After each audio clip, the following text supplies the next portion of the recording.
Hey everybody, it's Jenna. It's time to break down episode 5 of Peacemaker season 2. I've been super excited for, but also kind of dreading getting to this video because we're officially in uncharted territory after this week. This is the last episode that I've seen screeners for, which means that, barring some kind of miracle, this is the last episode breakdown that I'll have available to you right when the episode ends. With 6, 7, and 8, I will try to get those videos to you as quickly as I possibly can, even if it means cramming a week's worth of work into a very short amount of time. But in the meantime, there's a lot to talk about with episode 5, so let's just dive in.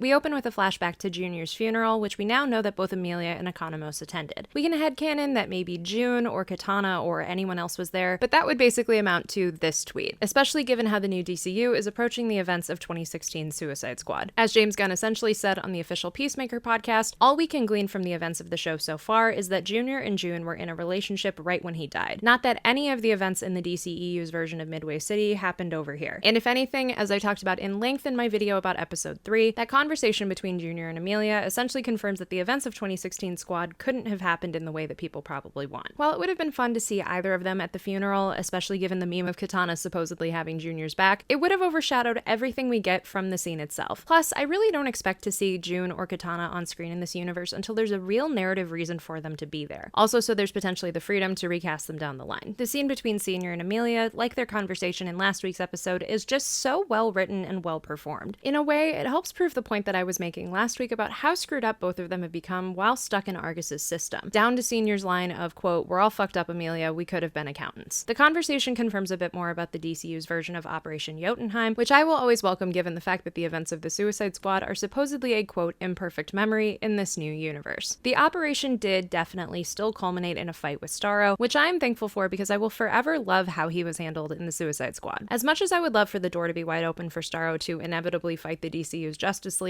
and who knows, maybe that could still happen, you really can't get a better distillation of how beautiful and bizarre of a character he is than what we got in that movie. I also love Senior's line about Junior being on the mission with, quote, 1,000 fucking costumed clowns. It's not the first time that those ranks have been exaggerated. 69. 69? But it's an exaggeration that is so indicative of his emotions and of the role that he and Junior have stumbled into. When the Suicide Squad and the original character of Flag were first created in the Silver Age, the context was entirely different from what we know today. The team just consisted of a bunch of normal but extremely capable soldiers tasked with fighting the fantastical world around them, even if it meant sacrificing their lives in the process. And a lot of them did, making Flag stand out as the lone survivor with little else to do but keep on fighting. Once John Ostrander came in and expanded the concept of the Suicide Squad, also creating the family tree of Senior and Junior in the process, Rick Flag suddenly stood out in a completely different way. He was now a normal but extremely capable soldier surrounded by people who were anything but normal, with superpowers and gimmicks and outlooks on the mission that turned things into a powder keg. There was a charm in that, but there was also a sense of tragedy, as he could easily be endangered by things that were so far out of his depth. In a way, he didn't really need to be on the team, and he often was reluctant or downright unhappy with the role that Waller had put upon him, but he still couldn't get out of that cycle. We see that with Junior and Operation Jotunheim. He was capable, he was loved, he was dedicated to his personal convictions, but he was also placed on a mission that he really had no business being on, outside of his ability to babysit the superpowered costumed weirdos in his group. When you fold in the fact that Waller might have even put him on the mission for petty reasons, now that James has joked that a certain deleted scene from the Suicide Squad is DCU canon, it gets even sadder. Sure, Task Force X had deemed its villains and anti-heroes as disposable, but you can tell that Senior is really wrestling with the fact that Junior was viewed as disposable too. Across the events of the Suicide Squad, at least as we know them now, Junior was kept in the dark on multiple things. Weasel not being able to swim, Blackguard being a spy, and the fact that his entire side of the mission was basically doomed to fail in order to create a distraction for the other team. Sure, he was able to survive and still lead and make a difference purely through his own gumption, but he was ultimately just an ordinary man without any extra superpowers to save him. You can tell that Senior is really wrestling with that, and the idea that his spot on the mission probably could have been filled with another metahuman to begin with, if the outcome was going to be death anyway. This adds another layer to the fact that Senior is then sent on his own mission with metahuman weirdos just a few years later, and is now festering a distrust of metahumans and superheroes in the present day. I also love the exchange of, quote, "He loved you, you know, your son loved a lot of women, General, yeah, but he loved you as a friend." For one thing, there's something charming to the idea of both Rick Flags being womanizers, something we pick up on with Senior later this episode, but not in the usual chauvinistic Tony Stark way that we often see in this space. And to me, that exchange really exemplifies what this show has to say about love. Familial love, platonic love, romantic love, love, it can't work if the people involved don't actually unconditionally love each other as people first. We've seen a web of that in so many different ways, not only over the course of both seasons, but just over the course of this single episode. And we've seen how characters react when they think that they're devoid of that love, or unworthy of it, or annoyed by it, but that still hasn't stopped the love from being there. And on the flip side, nearly every sex scene or sexual moment that we've gotten so far has been kind of devoid of love, which Adrian takes to the nth degree by arguing that sex is an opportunity to bond with his best friend. But it's so interesting that Amelia, after sleeping with Rick and after whatever happened, quote, on the boat with Chris, still tries to keep them both at a distance and stop herself from admitting that she might actually love them. I'll circle back to this when we get to the end of the episode, but I think that's just such a fascinating place for her character to operate from. I do need to acknowledge the fact that no, your mind is not playing tricks on you. The editing in the opening dance number is slightly different every time. James confirmed on Threads that each episode has different shots added in part to focus on certain characters that week, which is just an attention to detail that I think is so cool. And now I'm going to be watching those shots like a hawk once we get into the uncharted territory of 6, 7, and 8. We get to see the sting operation at Kupperberg Park, which is a reference to comic writer and editor Paul Kupperberg. Go back and watch my video from last week if you want more background on that Easter egg. And we get some really fun moments in this scene. The physical comedy of Chris hiding behind things to avoid Judo Master's sniper, and surprise, surprise, basically everything Flurry does. My favorite is the beat of him eating the snow cone as he radios in. It makes me laugh every single time, and I need it to be gift immediately. I am curious what happened between season 1 and season 2 that led the 11th Street Kids to set up the copacetic warning word. Was it just the fallout of the season 1 finale, or was it something else? And then we get to Chris and Amelia's actual conversation, which is just heart-wrenching. Again, back to what I was saying earlier about love, Chris's delivery of, quote, "Did I mean anything to you in that way?" is just great, especially when he's been so desperately searching for and oftentimes ignoring any true genuine love that might be around him. Because there's just so much going on this season, the way that Amelia finds out that Chris already knows about Junior really snuck up on me in the best possible way. It hadn't dawned on me that their last interaction was at the party in episode 2, and that Amelia hasn't really been in the loop with a lot of the multiverse stuff this season because the heart of Chris's relationship with her has been such an integral part of it. So once he brings up Junior, it honestly hits like a freight train twice over. We didn't even know that because of the events of episode 3, he would start to assume that Junior and Amelia were also together on Earth 1, and she is shocked to discover that he found it out and currently can't even fathom the way that he did. And then, as the cherry on top of an already great scene, we get confirmation that Sasha is already a cyborg. I leapt out of my chair when I saw this scene for the first time because the reveal of it is just so well executed. The origin of it, that she was in a plane crash and Argus replaced half her body with machinery, is somewhat of an amalgam of what happens to her in the comics. Initially, after getting framed for Vesper Fairchild's murder and thrown in prison, Sasha nearly dies from being attacked by another inmate. Coincidentally, Checkmate was already eyeing her to join their ranks and helped her fake her death, heal from her injuries, and get plastic surgery in exchange for her loyalty. After spending some time in Checkmate, just as Maxwell Lord's schemes practically blew up the entire organization during Infinite Crisis, Sasha is stabbed by an OMAC and injected with nanites that turn her into a cyborg. In some storylines, she is entirely chrome, while others only show pieces of her metal exterior. Given the fact that the DCU is definitely not building to Max Lord's arc in Infinite Crisis, I admire the way that Sasha's origin is getting remixed into something new. I was convinced that she was going to be fully human this season, and maybe eventually evolve to the point of her getting a cool robot arm, but that thinking was silly of me in hindsight, given how many things are fully realized already in this world. And it definitely casts some of her demeanor in the earlier episodes in a new light, without her ever being completely cold and calculating and robotic. I think that's the perfect way to handle a reveal like this, because it made it so completely unexpected even to a comic fan like me. And it also is another angle of what the Argus system does to people. Like with Checkmate in the comics, Sasha is simultaneously indebted to them for saving her life, and also recognizes that she might not be able to go do anything else. I also think that attitude influences her rivalry of sorts with Amelia in a really fun way. In actuality, they would probably bond over their shared experiences as women who were molded by this system, but instead they're just at each other's throats. I love the scene between Amelia and Economos. The fact that they're both alternating between calling Chris Chris and Peacemaker, as if trying to add more distance and professionalism to an already very messy situation. And even as Economos is getting bolder towards Argus, I do appreciate the earnestness with which he admits that he's a coward. Quote, "For me, looking someone directly in the eyes as an act of heroism is too relatable." Now let's get to the confrontation between Senior and Peacemaker. As much as Senior has tried to downplay the emotional aspect of why he's targeting Peacemaker, including one line that I'll get to later in this video, the way the metaphorical gloves come off is honestly chilling. The fight scene is brutal, and I love how it captures the energy of Chris and Junior's fight in the Suicide Squad in its own aesthetic way, without directly homaging shots or fighting moves or anything like that. I don't know if this is intentional, but I love the similarities between Sasha opening the door and Cleo finding Peacemaker in the rubble after killing Junior. And even before the fight starts, the dialogue exchange between Chris and Senior is some of my favorite of the entire season. Quote, "He was a better man than you or I could ever dream of being is such a good one-liner. And then we have Chris acknowledging that, quote, "You have every right to be angry. I admired your son. I liked him. I just got caught up in a very dark way of looking at the world." It's so fascinating to me that even as Chris is emotionally struggling with so much of his life and his relationships just over the course of this episode, he at least has become well-adjusted enough to acknowledge his faults in that situation. And wrapping up that string of scenes at Argus, I really love the moment of Fleury being glad that Economos booked Chris. After how goofy and intense he and their dynamic have been so far, it's one of the first real inklings we've gotten of where Fleury's head and heart are in this situation. Adebayo and Adrian's dynamic is so fun this week, especially when we get to explore it outside of Chris. They bring each other back down to earth in some really funny ways, whether it's her being annoyed at his one-liners or him being very blunt at what her line of work is being confused for. I'm also curious if the Manta Ray facts bit in this episode now completes the rule of threes after owls and spiders, or if that running joke is going to come back in some way in the last 3 episodes. I will still remain adamant in my theory, especially now that we know the 11th Street kids are going to try to get Chris back from Earth 2, that we will see Earth 2 Adrian, and he will be very different, in a way that makes everyone appreciate his weirdness even more. Also, I find it so wholesome that Adrian tells Eagly, quote, "We're gonna go get your dad," but I also feel like that's in part him trying to not use the word best friend, since he's still so adamant that he's Chris's best friend. Adebayo's unflinching optimism and emotional maturity, even in situations with very messy human emotions that shouldn't entirely make sense, are just so refreshing to see week after week. The fact that she's hesitant to even believe that Amelia would really hurt Chris and is happy to learn at the end of the episode that she's just who she thinks she is, and that's a good thing, is such a beautiful moment to me. We also get follow-up to Red St. Wild trying to kill Eagly. I know I said he had Elmer Fudd energy in his first appearance, but the comically large gun that he uses in this episode seals that for me in the most hilarious way. And we learn that Eagly is in fact really the prime eagle, because why the hell not? James also confirmed on the podcast that Red St. Wild's ritual to get Eagly is one of the first uses of sorcery that we've seen so far in the DCU. After this and how Cersei's powers looked in Creature Commandos, I am so excited to see more magic in this universe. But I also like the fact that so far it's just been sprinkled into other projects that have nothing else to do with magic, instead of just being confined into its own spooky corner. We know some magic users already exist in the DCU's history, and the biggest character introduced in this franchise so far is canonically vulnerable to magic, so there's a lot of potential there. Hi, I'm coming to you on a different day, hence the wardrobe change, to address a conversation that keeps happening as I'm editing this video. I've seen so many comments insisting that Red St. Wild must be tapping into the Red, which is the elemental force in the comics that ties animal life together. Created by Grant Morrison in 1988's Animal Man #1, its origins and history have evolved from ancient aliens to shamans to other mysterious forms. Seriously, it's a whole thing. But either way, it has been utilized by a number of animal-themed heroes and villains like Vixen, Animal Man, Cheetah, and even Man-Bat. One of those heroes, Freedom Beast, canonically already exists in the DCU, so there is a precedent here. But honestly, DC's tapestry of sorcery is so massive that whatever Red St. Wild is doing doesn't have to only be the red. After all, the concept of the Prime Eagle doesn't exist in the comics either. Also, if that were the case and he was using the red, why wouldn't the visuals be red? Anyway, back to your regularly scheduled programming. Also, damn, I don't know if Savant is still canon in this new DCU, but Rooker has a bad track record of getting pecked at by birds in these universes. The first time I watched this episode, I was shook by the romance between Senior and Sasha, but the more I've thought about it, the more it makes sense for both of their characters. This isn't the first time that Senior has stumbled into a storyline like this in this universe, and her unwavering commitment to his cause, or causes, probably doesn't hurt either. And in a way, it does feel on brand that Sasha would suddenly grow fond of a man after watching him nearly kill a supposed villain with his bare hands. I have no idea where that's going to go from here, but I love the fact that this little moment from the season premiere was starting to lay the groundwork for that without any of us really realizing it. This scene between the two of them also completely shook up how I feel about Senior's motivation for finding the rift. In addition to his personal grievances towards Chris, he tells Sasha that it's, quote, not only so we can avoid another incident like the one in Metropolis, but for a greater purpose that'll benefit us all. And at the start of this scene, we very briefly see a file or a memo on Senior's computer about dimensional experiments. More specifically, these experiments are trying to determine the best and safest method for transporting things across two-dimensional planes, or maybe even the same one. I have so many questions. Are these ongoing experiments that Senior is funding through Argus, or existing files from Luthor Corp or another company? We already know, thanks to the season's Red Band trailer, that Otis and Sydney Happerson will appear somewhere in these last few episodes. I had assumed that Senior goes to them asking for help with the rift in exchange for helping clear their records of what they did as part of Luthor's esports team. Maybe this file is what drives him to make that decision, or maybe they've already been working for him on the DL. And either way, what is Senior wanting to use dimensional technology for to begin with? And how does that intersect with the growing distrust that he has of metahumans and superheroes? My first thought was that it could be some sort of precursor to the Justice League's teleporter technology, but I also feel like Mr. Terrific could reasonably come up with the teleporters in a span of a single afternoon. I have no idea what Senior's cooking, or if that line is just a lie to get Sasha further in his favor, but either way, I am super curious. As someone who drinks an ungodly amount of Dunkin' iced coffee, I'm delighted that Flurry and Judo Master's conversation confirms that Dunkin' and Munchkins are DCU canon. Okay, let's get to the end of the episode. Chris decides to fully embark on a life on Earth 2, shutting the QUC technology behind him in Eagly, so it'll be more difficult for people to find him. The things he says in the lead up to that decision and the letter that he writes to ads make me emotional just thinking about them. While it's obviously not a literal death and all he did on Earth 1 was basically disappear without a trace, it has a lot of the same emotional undercurrents of someone being driven to end their own life. And even as Chris has gotten more well adjusted in some aspects of his life on Earth 1, the apparent oasis of Earth 2 has felt like an easier fix than just making things better over here. When he says in his letter that, quote, I'll cherish life and overcome my trauma and be a good man, those are all things that he could do over on Earth 1, but he's not in the emotional place to really realize that. That kind of mental block is heartbreaking, but it's also understandable. I know it's something that I've believed in the darkest chapters of my own life, and I'm sure I'm not alone in that. And that just makes me so captivated to see what Chris's arc is like in these remaining 3 episodes. Regardless of whether or not Earth 2 is evil, and regardless of whatever other cameos might pop up, I have to hope that he's going to get to a place where he realizes just how valued and loved he already is over on Earth 1. I could spend another 20 minutes just listing all of the times that James has beautifully handled that kind of story beat, so I just have a feeling that Chris is going to go on a really profound emotional journey. Also, Keith just calling Eagly a bird definitely gets the gears turning in my head about Earth 2. My husband pointed out that Economos' line in episode 2 about eagles being, quote, the symbol of America could take on a whole new context if Earth 2 is evil. So now I'm extra suspicious here. I'm so excited by the narrative potential of Judo Master also slipping through the QUC. Is he following Chris and Eagly straight to Earth 2, which would also help answer our burning questions about the whiteness on that Earth, or does he go through another dimensional doorway? The fact that he is the one other Charlton character among the show's main cast definitely has me clowning for what other characters we might be able to see. Not to spend another 10 minutes rehashing my Blue Beetle theory from last week, but the concept of Ted Kord, Peacemaker, and Judo Master even sharing a single frame just makes me extremely happy. Also, James literally said this while I was finishing this edit. I'm so glad that Chris's letter to Adebayo got found immediately, because I feel like a lesser show would have stretched that into a multiple episode plot point, or had the letter end up in Argus custody, or something else incredibly contrived. And it's worth getting to the emotional wallop of the team reacting to it. Adrian going into the other room to cry about it completely broke me, especially when it hits right as Chris's narration says, quote, everyone will be happy. James did say on the podcast that although Vigilante is the one character who doesn't really change this season, there was a moment where he kind of surprised him. I wonder if this is it, or if it's something else within the last 3 episodes. Either way, I adore it, and I think it makes the amount of screen time and narrative importance that he's had so far this season really worth it, because it makes this scene hit like a ton of bricks. And after an episode that says so much about Amelia's feelings towards love, how she processes it and how she runs away from it, the way that Jen Holland plays her as she moves through the scene is just perfect to me. Her facial expression once the multiverse of it all clicks into place, and once she hears Chris's line about making things work with Earth 2 Amelia, is just so profound. And the fact that she immediately, without hesitation, decides that they're going to find a way to get Chris back speaks volumes. That feels like her way of showing unconditional love, even if she doesn't quite realize it, all while putting her in a position to be a leader, not unlike the end of season 1. I hinted at this a bit in my spoiler-free review, but another thread that I love from this scene is that it really doesn't make sense on paper for this team to be solving this problem. They're a bunch of government agents and contract killers who would theoretically be so out of their depths when dealing with dimensional portal technology, and I wouldn't be surprised if, in these remaining 3 episodes, we see that being the case. But that doesn't matter, because their love for Chris and their determination to get him back are enough to drive everything. It feels like we've endured 2 decades of superhero media that pigeonholes everything by comparison. Characters are either geniuses who can apathetically solve everything without a second thought, or laymen who actually care about solving the problem but have to ask for scientific jargon to be translated back into English. And within those 2 extremes, we've had characters who should know what they're doing but are forced into being dumb so that the plot can be dragged out as long as it possibly needs to be. It doesn't feel like that is the case here, especially with only so many episodes left, on top of this being a group of characters who we're all incredibly invested in as actual people. So I have a feeling that this is going to devolve into a really fun arc. And finally, we end on a news report about the top trio defeating what appears to be the kaiju from Superman, although probably not unleashed by Lex Luthor in an attempt to create a distraction. I do love how the media coverage differs so wildly from, quote, metahumans kill thing, and I love that Peacemaker has been in 3 different missions involving kaiju. Now just let him fight a Mothra like he wanted to in season 1. Overall, I love this episode more and more with every passing moment. I do feel like there's a world where 4 and 5 might have been truncated into a single episode, but instead we get so much room for things to breathe, and for the emotions of everything to really get to a boiling point. In a lot of ways, it really feels like another show's season finale, which has me excited and a little terrified about what could be in behind these remaining 3 episodes. Steve Agee did have a quote at the start of the season basically saying that the last 3 feel like a completely different show, and I am so freaking excited to see what exactly that entails. What did you think of episode 5 of Peacemaker season 2? Share your thoughts in the comments below, and please don't forget to like, subscribe, and share with your friends if you haven't already done so. As always, you can find me on social media, especially on Threads at Hey It's Jenna Lynn. Merch is available at the link in the description. Thank you all so much for watching, and as always, go read some comics.